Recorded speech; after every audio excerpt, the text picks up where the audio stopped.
So in the midst of popular prequels and sequel films and series being made, and with the popular cult following that the first film had, made it I guess you could say, a prime candidate to being extended into franchise territory. But only if it makes sense and or if there's a great story to warrant the existence of it. And so here we are, talking about Hocus Pocus 2. So let's get into it. So this one is about the Sanderson sisters are brought back with their eyes set on a slightly new objective as two friends team up together to stop them. Now nostalgically, I love going back and being on another adventure with the Sanderson sisters. And even just seeing them again with the same actors, not missing the beat, was a treat. You see what I did there? I'm a rapper. And I really do love the fact that the actresses came back to reprise their roles. Because I think if they didn't, and it was kind of like a prequel or such, then I don't think it would be as good as it was, I guess you could say. And the film was actually in a great position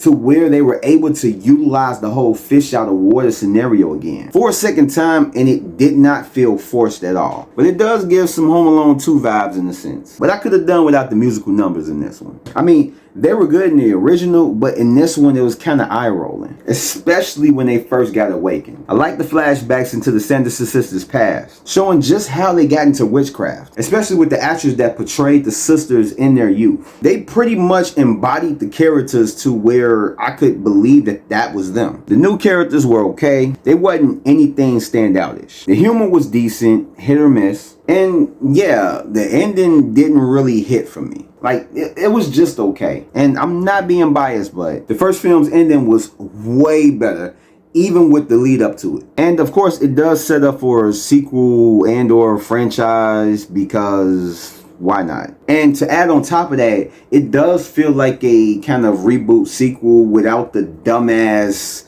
naming this movie the same as the first movie. Just like Candyman 2021, Halloween 2019, and the title for Scream 5. And thank God for that. But in the end, was this sequel truly needed? Nah, not really. But am I glad that they made it? Nah, not really. And honestly, I don't even think anybody was clamoring for it either, or cared enough for another one, because the original was a great standalone film. And does it have some repetitiveness to it? Yeah, most definitely. That's why I said it kind of gives off Home Alone 2 vibes. But it was still enjoyable and somewhat entertaining. I mean, I don't know if I'm going to revisit this one, but I mean, it is what it is. And so with that said, that concludes my review on Hocus Pocus 2. I'd like to thank you guys for joining me. And if you like what you've seen, go ahead and give me a like, subscribe if you're not, and hit that notification bell for more videos like this. And I will catch you guys on the next one. So peace out, stay safe, and yeah, man. Stop messing with them candles.